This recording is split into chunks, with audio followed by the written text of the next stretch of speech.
Guys, तो चलिए मैं ICU का नेक्स्ट पार्ट स्टार्ट करते हैं।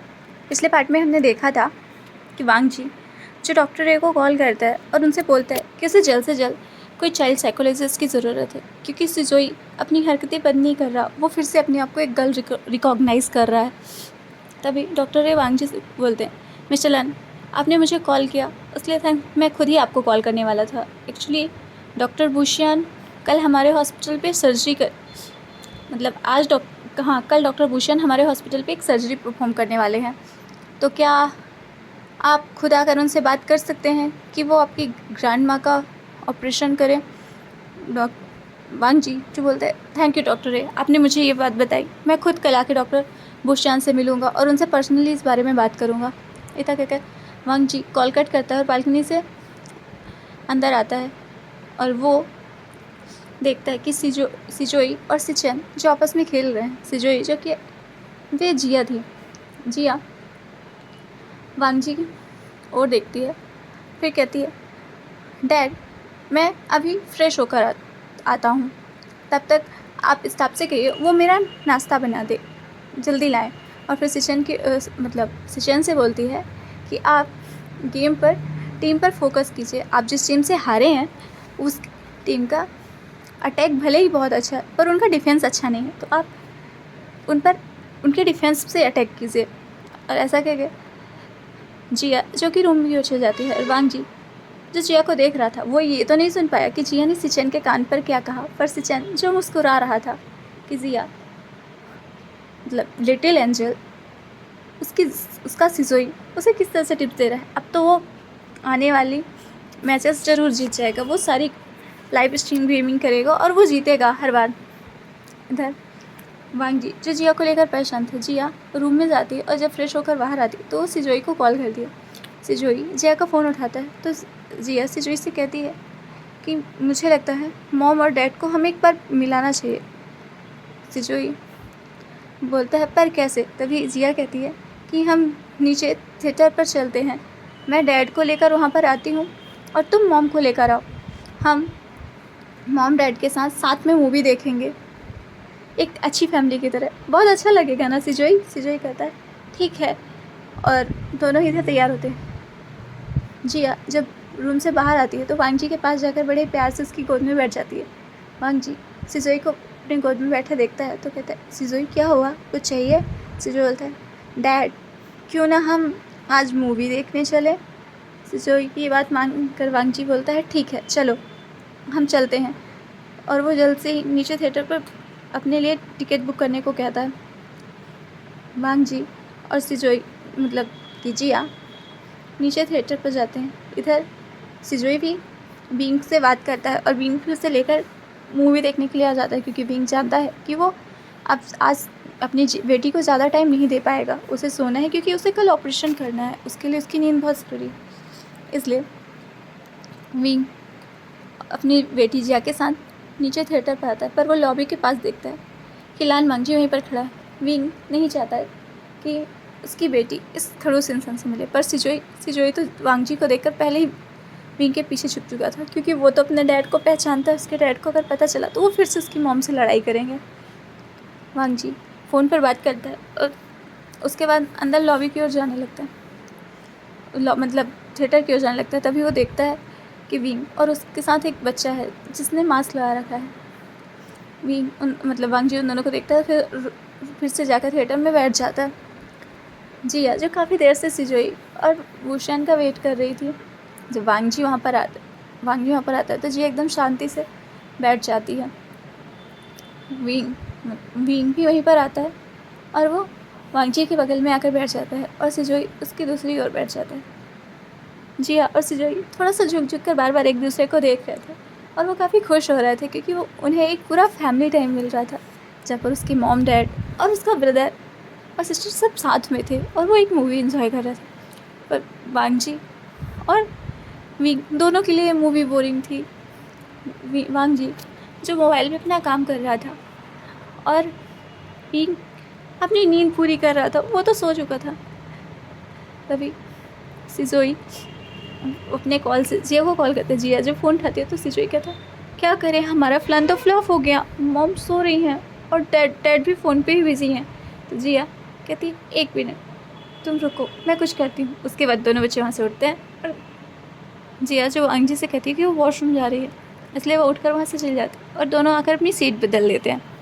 उसके बाद जिया जो कि बीन के पास बैठी थी वो उठती है और थोड़ा सा आगे बढ़ते हुए वांगजी को उसकी कमर पे उंगली कर देती है। वांगजी जो एकदम चीख के खड़ा हो जाता है और बीन उसकी चीख की वजह से उठ जाता है। वांगजी देखता है कि ये वही ओमेगा है जो उसके पीछे पड़ा हुआ है और इसने फिर से इसके साथ ये हरकत की। वांगजी एकदम खड़ा होता है और कहता है, मिस्टर बे मैंने आपसे कितनी बार कहा है, आप हर बार मेरा पीछा क्यों करते हैं? आखिर आपने मुझे लॉबी से यहाँ आते हुए देखा और आप मेरे साथ पीछे यहाँ भी आ गए।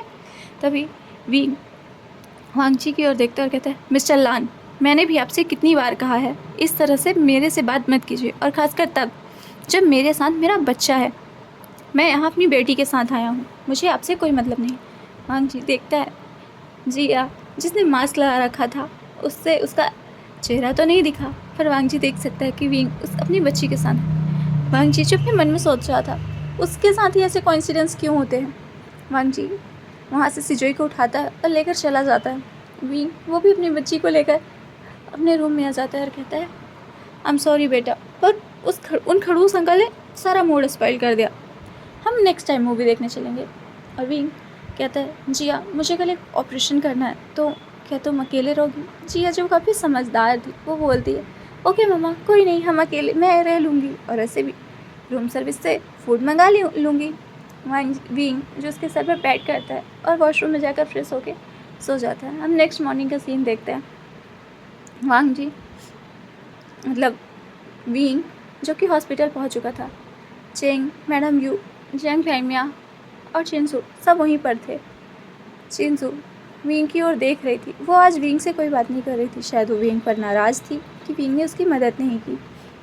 पर विंग कुछ भी नहीं बोलता। तभी वहाँ पर सबको पता चलता है कि मिस्टर लान वांगजी आज इसी हॉस्पिटल पर आए हैं, इसलिए सब हॉस्पिटल से जितने भी लोग थे चेंग सब लान वांगजी की ओर को देखने के लिए निकल जाते हैं।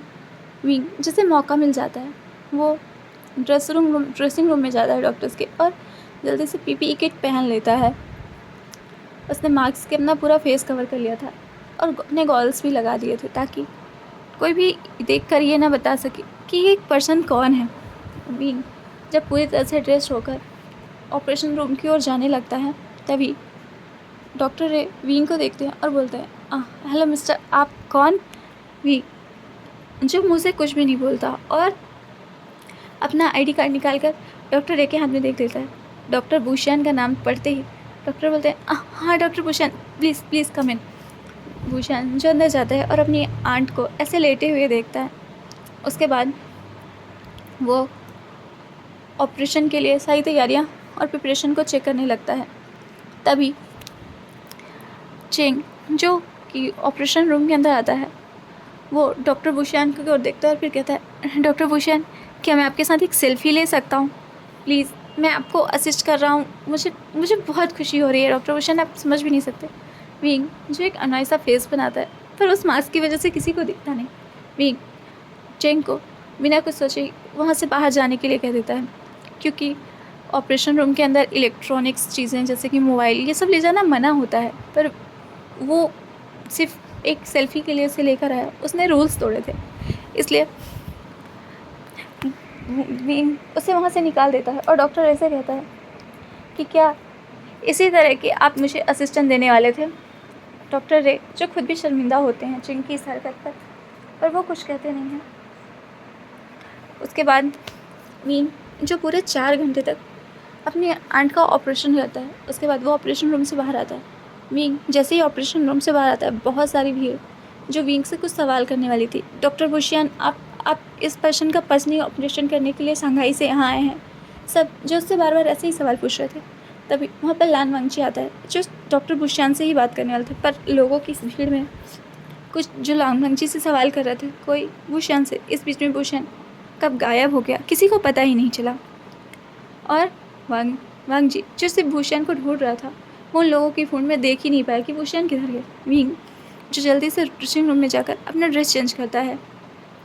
तभी वो भी वहाँ से निकला भी नहीं था कि तभी उसे पीछे से दरवाजे खुलने की वजह थी। विंग जो पूरी तरह से सोच चुका था कि आज वो लान वांगजी को बता देगा कि वो डॉक्टर बुशियान है और वो उसके पीछे क्यों पड़ा है।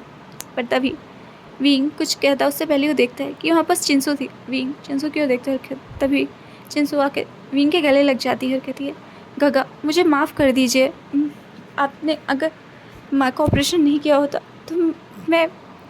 तभी विंग उसकी ओर देखते हुए कहता है, तुमने मुझे पहचाना। तो चिंसू उसके गले लगी हुई होती है, हाँ गगा मैंने आपको पहचान लिया।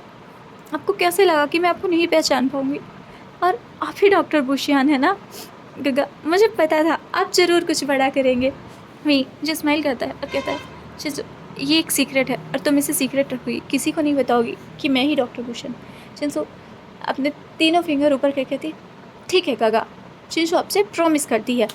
तभी वहाँ पर वांगजी आता है और कहता है, डॉक्टर बुशियान क्या देखा तुम लोगों ने। तो तभी चिंसू उसकी बोलती है, कहती डॉक्टर बुशियान वो तो अभी अभी यहाँ से चले गए। चिंसू की ये बात सुनकर वांगजी एक सैड सा फेस बनाता है। विंग जिसे लगा था कि वांगजी को उस पर शक हो जाएगा, पर वांगजी कुछ बोले बिना वहाँ से चला जाता है। इधर विंग हॉस्पिटल से जब अपने मतलब स्वीट के लिए निकलता है, अपने होटल के लिए, तो वो जब होटल की लॉबी में होता है तभी वहाँ पर उसे चेंग मिल जाता है और चेंग जो बुशियान से लड़ने लगता है बेवजह ही, क्योंकि आज जब उसे डॉक्टर बुशियान ने ऑपरेशन रूम से बाहर निकाला था तब डॉक्टर बुशियान ने सबके सामने ये भी कहा था कि वो यहाँ पर विंग के कहने पर आया है, ना कि चेंग ने उससे कोई रिक्वेस्ट की थी। जिस वजह से सब लोग चेंग का बहुत ज़्यादा मजाक उड़ा रहे थे कि उसने बुशियान की जगह लेने की मतलब विंग की जगह लेने की कोशिश की। जो काम विंग ने किया था उसका श्रेय वो ले रहा था, इसलिए वो विंग से लड़ने आया था। पर विंग चेंग की किसी बात का जवाब दिए ना वहाँ से जाने लगा। तभी देखता है कि एक पर्सन जो बेहोश हो मतलब अभी खड़ा था और अचानक से गिर पड़ा, और उसी के पास उसका वो मेगा पार्टनर था जो उसे उठाने की कोशिश कर रहा था। विंग उसके पास जाकर उसे कुछ करता उससे पहले ही चेंग उसके पास जाता कहता है, हटिए हटिए, मुझे इन्हें देखने दीजिए, मैं एक मेडिकल स्टूडेंट हूँ। चेंग जो ऐसा कहकर उन्हें चेक करने लगता है। विंग वो भी वहीं पर खड़ा हुआ था। चेंग जो उन्हें चेक करता है और कहता है, ये कोई शौक लगा है इन्हें, शायद इसकी वजह से ऐसा हुआ है। तभी विंग उनके गर्दन पर अपने हाथ रखता है और उसके बाद उनके हाथ की नसों को चेक करता है। विंग जो इधर उधर देखता है और एक नाइफ़ को देखता है और एक पेन की कैप को निकालकर उसे तुरंत वहाँ से हटाता है और उनके चेस्ट पर कट मारता है। ये देखकर चेंग विंग से कहता है, तुम मम्मी मेडिकल स्टूडेंट नहीं हो, तुम ये क्या करने की कोशिश कर रहे हो। वो मेगा पर्सन जिसने अपने पार्टनर को अपनी लैब में अपने लैब में रख रखा था, वो कहता है, देखो अगर तुम मेडिकल स्टूडेंट नहीं हो तो ये सब मत करो, मेरे हस्बैंड को अगर कुछ हुआ तो मैं तुम्हें नहीं छोड़ूंगा। विंग जिसकी ओर देखता है और कहता है, प्लीज़ सर मुझ पर यकीन करिए, इन्हें कुछ नहीं होगा। उसके बाद विंग जो कि वहीं पर एक छोटा सा ऑपरेशन करता है, मतलब फर्स्ट एड करता है, और उसके बाद वो ढेर सारा कॉटन लेकर उसे डिटॉल से सैनिटाइज करके, नहीं फर्स्ट एड तो था ना वहाँ पे, उससे करके वहाँ पर लगाने की कोशिश करता है। तभी वहाँ पर किसी ने एम्बुलेंस को कॉल किया था, वहाँ पे डॉक्टर्स आते हैं, वो उन्हें स्ट्रेचर पर ले जाते हैं और फिर कहते हैं, ये इलाज किसने किया अभी फर्स्ट एड। तभी चेंग जो बहुत ही होशियारी दिखाते हुए आगे बढ़ता है और कहता है, ये इसने किया, मुझे पता था ये कुछ ना कुछ गड़बड़ ज़रूर ही कर देगा। तभी डॉक्टर कहते हैं, आपने इतना अच्छा फर्स्ट एड बिना किसी स्केटल मतलब और सीज़र के किया, आपने बहुत अच्छा किया। शायद ये इनके लंग्स में एयर वैक्यूम्स बन गए थे, इसी वजह से ऐसा हुआ, इन्हें अटैक आया। विंग नोट करता है तो कहते हैं, वैसे आपने डॉक्टर की पढ़ाई कहाँ से की है। तो विंग कुछ बोलता उससे पहले ही चेंग बोलता है, ये इसने तो कभी कॉलेज का मूवी नहीं देखा, इसने तो अपनी हाई स्टडीज़ भी नहीं कंप्लीट किए। डॉक्टर शौक था एक ऐसा पर्सन जिसने हाई स्टडीज़ भी नहीं की हैं और वो इतना अच्छा ऑपरेशन कर रहा था। वांगजी जो उसने भी ये सब कुछ देखा था, पर सिर्फ कैमरे में अपने ऑफिस में बैठे हुए वो सोच रहा था, क्या ये विंग इतना अच्छा पर्सन है, इतने अच्छे से ऑपरेशन कर सकता है। फिर उसे डॉक्टर अमृता के ऑपरेशन के तुरंत बाद का सीन आता है कि चिंशू और विंग उस रूम में थे, तो उसे दो पल के लिए शक होता है कि क्या विंग ही डॉक्टर बुशियान है। फिर वो अपना सर हटा कहता है, नहीं ये दोनों अलग अलग पर्सन है, और वो अपने काम में लग जाता है। इधर हम देखते हैं वो पर्सन जो कि हॉस्पिटल लेके गए थे, वो कोई और नहीं बल्कि शोंगलिन और सिंगशन थे। शोंगलिन जिसने ऐसी प्रॉब्लम होने की वजह से हॉस्पिटल में एडमिट किया गया था, और विंग उनके ऑपरेशन के बाद अपने रूम में चला गया था। और वांग जी जब उसने देखा कि शोंगलिन का ये ऑपरेशन हुआ है, तो वो शोंगलिन से मिलने के लिए हॉस्पिटल पहुंच गया। वहाँ सिंगशन को देखकर वांग जी उनसे कहता है, अंकल आपने हमें बताया क्यों नहीं कि आप युनमक में हैं? मैं भी यहाँ था, मैं आपकी मदद करता। तभी सिंगशन उनसे बोलता है कि हम यहाँ पर मतलब अपने सिस्टर इन लॉ के बेबी को ढूंढने के लिए आए थे, क्योंकि हमें भी कुछ टाइम पहले ही पता चला है कि मेरी सिस्टर इन लॉ ने यहाँ पर मैरिज की थी और उनका एक बेबी था, बट अभी हमें पता चला कि उसे यहाँ से गए 6 साल हो गए हैं, वो यहाँ नहीं है, इसलिए हम वापस बीजिंग के लिए लौट ही रहे थे, और ऐसे में तुम्हारे अंकल के साथ हादसा हो गया। वांग जी नोट करता है, उसके बाद कहता है, अंकल अब आप हमारे साथ मेरे साथ होटल में रहेंगे। तभी सिंगशन कहता है, नहीं वांग जी, हम यहाँ किसी को परेशान करने के लिए नहीं आए हैं। अगर हमें तुम्हें परेशान करना होता तो हम पहले ही तुम्हें कॉल करके नहीं बता देते कि हम यहाँ आ रहे हैं। वांग जी नोट करता है, कहता है ये कहता है, तभी ये कहता है, आप किसे ढूंढे हैं, आप मुझे बताइए, मैं उसे ढूंढने में आपकी मदद करूँगा।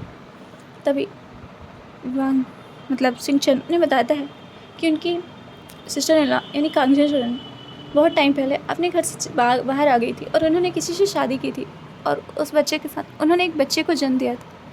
उसका नाम विंग था, पर अभी कुछ टाइम पहले उसकी शादी बेंचाओ से हुई, और शादी से पहले ही विंग प्रेग्नेंट हो गया, इसीलिए विंग यहाँ से कहीं चला गया है। उन्हें नहीं पता विंग कहाँ है, उन्होंने मुझे बताया भी नहीं, तो अब हम लोग वापस ही जाने का सोच रहे थे। अगर तुम ढूंढ सकते हो तो विंग को ढूंढ दो हमारे लिए। वांग जी इस नाम से फैमिलियर था, और वो ये सारी चीज़ें जानता था क्योंकि उसने विंग के बारे में रिसर्च की थी। आखिर भाई कोई ओमेगा उसके बच्चे के करीब आना चाहता तो उसके बारे में वो रिसर्च तो करता है। वांग जी विंग के बारे में जो कुछ भी जानता था वो उन्हें बता देता है, और साथ में ये भी बताता है कि जिस पर ओमेगा ने अभी आपके हस्बैंड को ट्रीट किया था वही विंग है, जियांग आइंग। सिंगशन ये सुनता है तो बहुत खुश होता है, और वो जियांग फैमिया को कॉल करके बताता है कि वो विंग से मिलना चाहता है। उसके अंकल हॉस्पिटल में एडमिट है, इसलिए वो बस एक बार विंग से मिलना चाहता है। वांग जी भी वहाँ से चला जाता है। इधर जियांग फैमिया को जब सिंगशन का कॉल आता है, उसके बाद जियांग फैमिया विंग को कॉल करते हैं और कहते हैं, विभूषण तुम्हारे अंकल का फ़ोन आया था कि वो तुमसे मिलना चाहते हैं, तो जितना जल्दी हो सके जियांग मेंशन आ जाओ। विंग नोट करता है, फिर विंग मन में सोचता है, आखिर अचानक से उसके अंकल कहाँ से आ गए, आज तक उसके अंकल कहाँ थे। विंग फिर सोचता है जो होगा वो देख लेगा, आखिर वो एक बार मिल तो ले अपने अंकल से। ऐसा सोचकर विंग जियांग मेंशन के लिए निकल जाता है। विंग जब जियांग मेंशन में पहुंचता है तभी मैडम यू जियांग हेमा से पूछ रही होती हैं कि वो कौन है, और अगर कोई पैसे वैसे की बात की या पैसे वैसे मांगे तो वो नहीं देंगी उन्हें पैसे। तभी जियांग हेमा कहते हैं, मुझे भी लगता है कि वो पैसे मांगने के लिए ही बात कर रहे होंगे, क्योंकि उन लोगों ने अभी मुझे बताया कि उसके अंकल जो हैं वो हॉस्पिटल में एडमिट हैं। विंग जब वहाँ आता है तभी मैडम विंग से कहती हैं, तुम्हारे अंकल यहाँ तो आ रहे हैं, पर उन्हें एक चीज़ साफ कह देना कि हम उन्हें 1 रुपया नहीं देने वाले। तभी पीछे से सिंगशन भी आता है और कहता है, किसने कहा कि हमें आपके पैसों की ज़रूरत है। सिंगशन को देखकर सब लोग शॉक थे। तभी सिंगशन विंग के पास आता है। जियांग फैमिया जो सिंगशन को जानते थे क्योंकि ये सोंग फैमिली के हायर का पार्टनर था, साउ सिंगशन, वो उसे रिस्पेक्ट के साथ बात करते हैं। तभी सिंगशन से विंग से बात करते हुए कहता है, विंग मैं तुम्हारी मदर का ब्रदर इन लॉ हूँ, मुझे तुमसे मिलकर बहुत अच्छा लगा। तुम पूरे अपनी मदर की तरह दिखते हो, तुम्हारे फीचर सब तुम्हारी मदर जैसे हैं। विंग स्माइल करता है और अपने अंकल के गले लगता है। सिंगशन जो विंग को लेकर वहाँ से चले जाते हैं। इधर तभी चेंग घर आता है और वो मैडम यू को बताता है कि वेनरुआन उन लोगों से मिलना चाहते हैं और शायद वो इंगेजमेंट की डेट फिक्स करना चाहते हैं। मैडम यू और जियांग हेमा बहुत खुश होते हैं, उन्हें इससे कोई फर्क। मैडम यू जो इस चीज़ से भी गुस्सा थी कि विंग इतनी बड़ी कार में यहाँ से अभी गया है, वो भी उसके अंकल इतने रिच हैं, ये जानने के बाद उन्हें थोड़ा गुस्सा था, पर अभी उन्होंने जो न्यूज़ सुनी थी उससे वो बहुत खुश हो गई थी।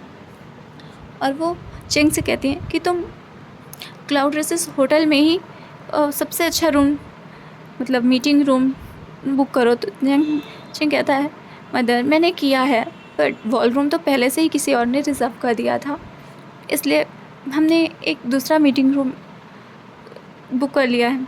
मैडम व्यू खुश होती हैं। नेक्स्ट डे देखते हैं सब तैयार होते हैं। मीन जो तैयार होकर उसी मीटिंग रूम में जाता है, क्योंकि उसकी आंट मतलब सिंचन ने, अंकल ने उसे वहाँ पर बुलाया था। मीन जब वहाँ पे जाता है तो देखकर शॉक हो जाता है, क्योंकि लान वांगजी के साथ उसके अंकल बैठे हुए थे और वो उसे विंग को लान वांगजी के साथ इंट्रोड्यूस कराते हैं। विंग भी लान वांगजी के साथ इंट्रोड्यूस करता है, हैंडशेक करता है, कहता है nice to meet you mister Lan. और वह अंदर ही अंदर बहुत कुड़ रहा था वांगजी के ऊपर, क्योंकि उसे वांगजी पर बहुत गुस्सा था। उसके बाद इधर उसी होटल में चेंग और मैडम यू चेंग फैम में आते हैं। साथ में बेन रूहान अपने बेटे विंचाओ के साथ आता है। तो guys next part next video में देखेंगे। अभी के लिए bye bye, good night, sweet dream.